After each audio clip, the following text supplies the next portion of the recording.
शिल्पा की आदतें ठीक नहीं थी। वो ना बोलने से पहले कुछ सोचती और ना ही कुछ करने में। उसकी इस आदत से सभी परेशान रहते। बहन, घर पर मेहमान आए हैं और शक्कर खत्म है, थोड़ी शक्कर दे दो, मैं बाजार जाऊंगी तो ले आऊंगी। अरे शिखा बहन, तुम तो माफी करे, जब देखो तुम्हारे घर में कुछ न कुछ खत्म ही रहता है। अरे शिल्पा, चिल्ला क्यों रही हो? कहा ना घर में मेहमान बैठे हैं, सुन लेंगे। सुन लेंगे तो सुन ले, तुम लोगों की मांगने वाली आदत तो बंद होगी। अच्छा शिल्पा, ना दो शक्कर, लेकिन बात तो अच्छे से करो। एक कटोरी शक्कर के लिए तुमने मेरी बड़ी बेइज्जती कर दी। शिल्पा बड़बड़ाते अंदर चली जाती है तो शिखा भी घर चली जाती है। माँ, क्या हुआ? अरे कुछ नहीं बेटा, पता नहीं कहाँ कहाँ से ऐसे पड़ोसी आ जाते हैं, जब देखो तब कुछ न कुछ मांगने के लिए घंटी बजाते हैं। अब घंटी बजे तो दरवाजा ना खोलना। पता नहीं माँ की ये आदत कैसे बदलेगी, किसी को कुछ भी बोल देती है, बोलने से पहले सोचती भी नहीं। शिल्पा की ये आदत दिन ब दिन बढ़ती ही जा रही थी। एक दिन शिल्पा के दरवाजे सब्जी वाला आया। सुनो भैया, मुझे ये भिंडी, टिंडे, लौकी और आलू के साथ 1 किलो प्याज दे दो। जी बहन जी। वो एक एक कर सारा सामान पैक कर देता है। कितने पैसे दूं? 220 रुपए पूरे।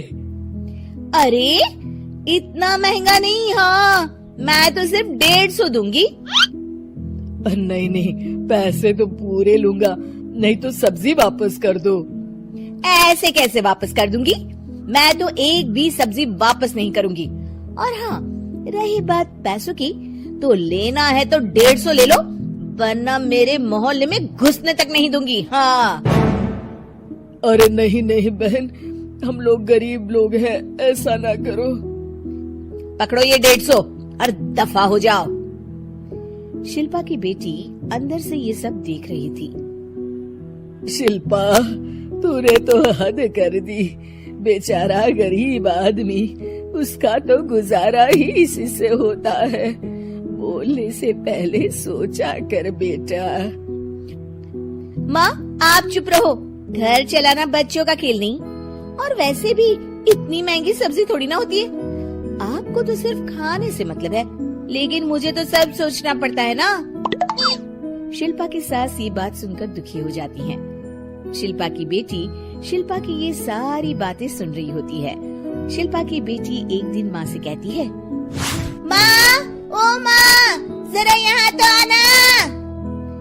ओहो, क्या हुआ? क्यों चिल्ला रही हो ऐसे बेटा? हुआ क्या? ये देखिए मेरी स्कूल की ड्रेस कितनी गंदी हो गई है, इसे कौन धोएगा? लेकिन ये तो साफ है बेटा, मैंने अपने हाथ से खुद साफ किया है। माँ, ये ड्रेस इतनी गंदी है कि मैं इसे पहन ही नहीं सकती। चलो, मुझे बाजार से नई दिलाओ। शिल्पा दुखी हो जाती है और वहाँ से चली जाती है कि तभी सामने उसकी सास मिल जाती है। शिल्पा, अरे ओ शिल्पा, ये क्या सब्जी बनाई है? ऐसे भी कोई सब्जी बनाता है? शिल्पा सास की इस हरकत से सख्ते में आ जाती है। अरे माँ को तो मैं जो बना दूं उन्हें वो पसंद आ जाता था, फिर आज वो ऐसा व्यवहार क्यों कर रही हैं? शिल्पा कुछ समझ पाती कि थोड़ी ही देर में उसका पति आ जाता है। अरे शिल्पा, ये क्या है? क्या हुआ आपको? ये मेरी अलमारी पूरी अस्त व्यस्त है, तुमसे कोई काम नहीं होता है। सारा दिन पता नहीं क्या करती रहती हो। अरे मैंने तो सारी अलमारी साफ रखी है। इसे तुम साफ कहती हो? ये तो पूरा कूड़ादान लग रही है। शिल्पा परेशान हो जाती है और समझ नहीं पाती है कि उसके साथ क्या हो रहा है। शिल्पा अकेले कमरे में जाती है और जोर जोर से रोने लगती है। तभी वहाँ उसका पति, सास और बेटी आ जाते हैं। शिल्पा उन लोगों को देखकर और जोर जोर से रोने लगती है।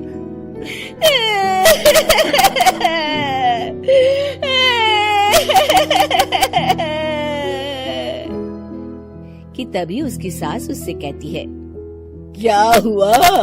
यहाँ बैठकर रोती रहोगी या फिर खाने को भी कुछ बनाओगी? माँ, पहले आप बताएं, आप लोगों को क्या हुआ है जो मुझसे ऐसा व्यवहार कर रहे हैं? वही हुआ है जो तुम्हें रोज होता है। मैं समझी नहीं। माँ, आज घर वालों ने आपसे बुरा व्यवहार किया तो आपको कितना बुरा लगा ना? हाँ, मुझे बहुत बुरा लगा। मुझे अच्छा नहीं लगता कोई मुझसे इस तरह से बात करे। सही कहा शिल्पा, जो चीज तुम्हें खुद के लिए अच्छी नहीं लगती वो तुम्हें दूसरों के साथ भी तो नहीं करनी चाहिए। बेटा, हम तुम्हारे अपने हैं, फिर भी तुम्हें अपनों की बात का बुरा लगा। लेकिन सोचो, जिन बाहर के लोगों से तुम ऐसा व्यवहार करती हो उन्हें कैसा लगता होगा। हाँ माँ, आप सच कह रही हैं। मैं आप लोगों से माफी मांगती हूँ। मुझे कड़वा नहीं बोलना चाहिए। मैं समझ गई, मैं आपकी हूँ इसलिए आप लोगों ने मुझे सुधरने का वक्त दिया और मेरा साथ दिया। लेकिन जिन बाहर के लोगों से मैं बुरा व्यवहार करती आई, वो लोग मेरे कड़वे बोल से कितने दुखी होते होंगे। मैं वादा करती हूँ, आज से ऐसा व्यवहार किसी के साथ नहीं करूंगी। सीख, हमें दूसरों के साथ वैसा ही व्यवहार करना चाहिए जो हम खुद के लिए अपेक्षा करते हैं।